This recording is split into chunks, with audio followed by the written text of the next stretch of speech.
en el corazón de la antigua Atenas, cuna de la democracia, un hombre singular desafió sus propios cimientos. Su nombre era Sócrates, y su voz, aún hoy, resuena con una pregunta incómoda. No la alabó, no la celebró como la panacea de la libertad, sino que, con una sabiduría perturbadora, la sometió a un escrutinio implacable, revelando grietas en lo que muchos consideraban la estructura perfecta. Su objeción principal no era una simple crítica política, sino una profunda reflexión sobre la capacidad humana para gobernar. ¿Puede realmente la mayoría, sin el conocimiento adecuado, tomar las decisiones más justas y beneficiosas? Para Sócrates, el gobierno era un arte, una ciencia, no una mera opinión. Comparaba al Estado con un barco en alta mar. ¿Confiaríamos la dirección a cualquiera o buscaríamos al capitán más experimentado? La analogía del piloto del Estado era crucial. Argumentaba que, si para oficios menores se requería pericia y formación, ¿por qué para el más grande de todos, el gobierno de la polis, bastaría con nacer libre? Esta no era una crítica al pueblo en sí, sino una profunda preocupación por la ignorancia, la falta de autoconocimiento y la susceptibilidad a la manipulación retórica, los peligros de la demagogia. Y sin embargo, a pesar de sus reservas, la democracia perduró, se transformó y hoy, más que nunca, parece ser el ideal aspiracional de naciones enteras.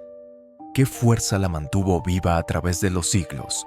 Quizás la respuesta radica no en su perfección lógica, sino en una promesa más profunda, la de la dignidad individual, la voz, la posibilidad de participar en el propio destino colectivo. A pesar de sus fallas inherentes, la democracia ofrecía algo que ningún otro sistema había logrado con tal amplitud: un espacio para el debate, para la corrección, la posibilidad de evolución, la libertad de expresión, incluso la libertad de equivocarse, se convirtió en su pilar, un ideal peligroso quizás, pero irresistible para el espíritu humano que anhela trascender la sumisión. Y así, la paradoja: el sistema que condenó a Sócrates a muerte por cuestionar sus cimientos fue el mismo que permitió que sus ideas perduraran, que fueran debatidas, analizadas. Es el destino de las grandes ideas, ser desafiadas, incluso por aquellos a quienes sirven. La democracia, en su esencia, lleva la semilla de su propia crítica, de su propia mejora. Pero la crítica socrática no desapareció, mutó, se adaptó a los tiempos. ¿Son acaso sus advertencias más relevantes hoy, en una era de desinformación rampante y polarización? La preocupación por la tiranía de la mayoría, por la manipulación de las masas, resuena con fuerza cuando los algoritmos y las redes sociales amplifican las voces sin discernimiento. Sócrates nos instaría a cuestionar, no solo a nuestros líderes, sino a nosotros mismos. ¿Estamos realmente preparados para la responsabilidad que la democracia exige? La democracia no es un destino, sino un camino, un constante ejercicio de discernimiento, de educación, de búsqueda de la verdad, una búsqueda que Sócrates abrazó hasta su último aliento. Su condena no fue el fin de su filosofía, sino su confirmación. La democracia, en su vulnerabilidad, tiene la capacidad de autocorrección. Si solo estamos dispuestos a escuchar a los tábanos que la aguijonean. La lección final de Sócrates no es una condena a la democracia, sino una invitación perpetua a la vigilancia, a la autocrítica, a la humildad intelectual, el único camino para la verdadera sabiduría. En un mundo que clama por respuestas rápidas, Sócrates nos recuerda el valor de la duda, la necesidad de interrogar lo que damos por sentado, de desconfiar de las verdades impuestas. Su legado no es un tratado político, sino un método, la mayéutica, el arte de parir ideas a través del diálogo, de la confrontación respetuosa de argumentos. Es en ese intercambio genuino, libre de prejuicios, donde reside la esperanza de una democracia más robusta, más consciente, menos vulnerable a los cantos de sirena de la irracionalidad. La sabiduría socrática nos desafía a ser ciudadanos, no meros votantes, a ejercer la razón, no el dogma, a buscar el bien común, más allá de los intereses particulares.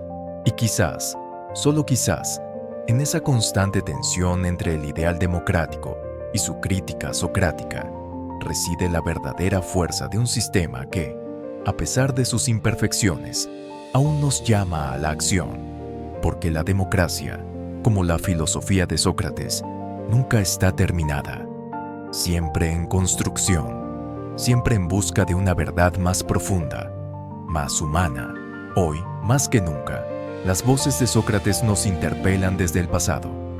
En cada titular, en cada debate público, en cada voto, nos recuerdan la fragilidad de nuestras libertades.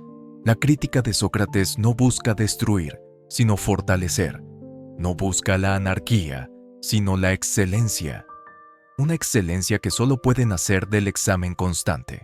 Nos pide un compromiso inquebrantable con la verdad, incluso cuando sea impopular, con la razón, incluso cuando las emociones dominen, con la virtud, incluso cuando la conveniencia tiente. Es un recordatorio de que la libertad no es libertinaje, sino responsabilidad, de que el poder del pueblo debe ir acompañado de su sabiduría, de su autoconocimiento. Sócrates fue condenado por corromper a la juventud, por introducir nuevos dioses, pero su verdadero crimen fue su implacable búsqueda de la verdad, una verdad que, a menudo, es incómoda. Su voz, desde hace más de 2 milenios, nos susurra que la verdadera fortaleza de una democracia no reside en la mera voluntad de la mayoría, sino en su capacidad para la reflexión, para la autocrítica, para la eterna búsqueda de lo bueno, lo bello y lo justo.